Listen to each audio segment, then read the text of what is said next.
Assalamualaikum warahmatullahi wabarakatuh. Perkenalkan nama saya Agnesa Maharani dengan nomor NIM 240003023.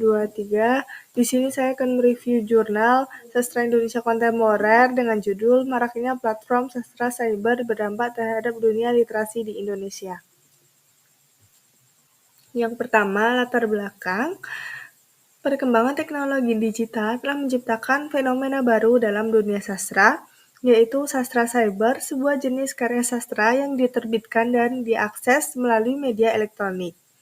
Jenis sastra ini semakin berkembang seiring dengan banyaknya platform digital seperti Wattpad, Webtoon, Joylada, Cabaca, Dremel, serta media sosial seperti Twitter dan Instagram. Fenomena ini muncul pada tingkat literasi masyarakat Indonesia masih berada pada posisi yang rendah. Menurut data Kemendagri tahun 2021, Indonesia menempati urutan ke-62 dari 70 negara dalam Indeks Literasi Global. Rendahnya minat baca ini menciptakan kekhawatiran dan menjadi pendorong utama perlunya pendekatan baru untuk meningkatkan budaya membaca dan menulis masyarakat. Salah satunya melalui penggunaan sastra cyber.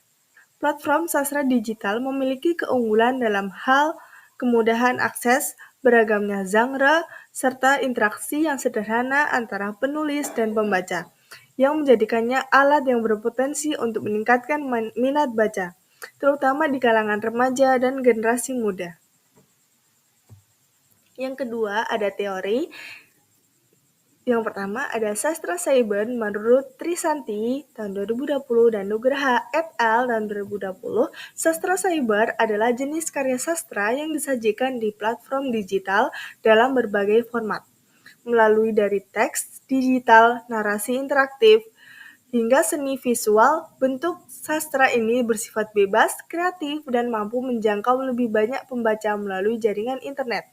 Yang kedua, ada literasi menurut UNESCO. Literasi adalah keterampilan utama dalam membaca dan menulis.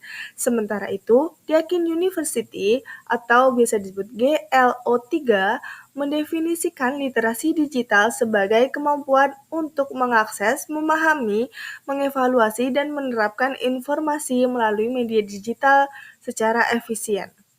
Literasi juga melibatkan kemampuan berpikir kritis, pengelolaan informasi, dan pengembangan karakter.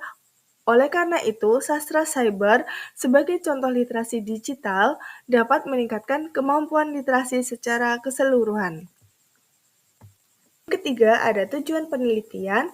Yang pertama, menganalisis dampak luas dari platform sastra digital terhadap literasi di Indonesia. Yang kedua, menganalisis apakah media sastra digital dapat digunakan sebagai alat untuk mengubah budaya literasi menuju arah yang lebih luas dan inklusif.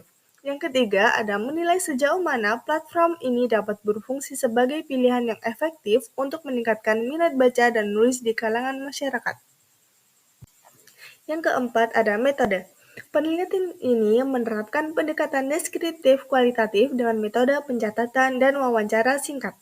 Metode ini digunakan untuk memberikan gambaran yang jelas tentang fenomena berkembangnya sastra cyber dan hubungannya dengan tingkat literasi masyarakat Indonesia.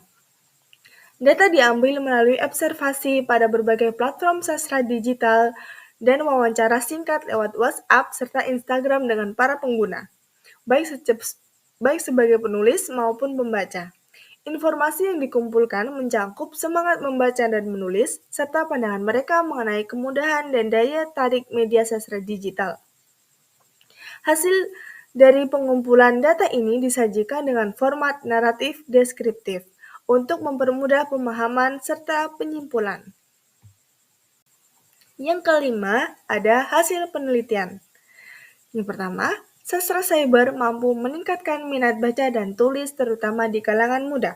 Yang kedua, platform seperti Wattpad, Webtoon, Joylada menyediakan fitur menarik seperti genre beragam dan kemudahan akses yang membuat masyarakat lebih termotivasi untuk membaca dan menulis. Yang ketiga, ada platform sastra cyber bisa menjadi pengembangan diri, komunikasi ide, dan pembentukan karakter masyarakat yang cukup literasi. Lalu yang keempat, Ada literasi yang baik membantu masyarakat menghindari berita bohong dan meningkatkan daya berpikir kritis. Lalu yang keenam ada pembahasan. Sastra cyber bukan hanya sebagai sarana hiburan saja, tetapi juga sebagai alat pendidikan dan pengembangan karakter. Platform-platform ini memicu kreativitas, memperluas wawasan, dan mendorong kemampuan berpikir kritis. Misalnya, ketika seorang baca cerita fiksi, ia jadi bisa belajar membedakan antara fakta dan imajinasi.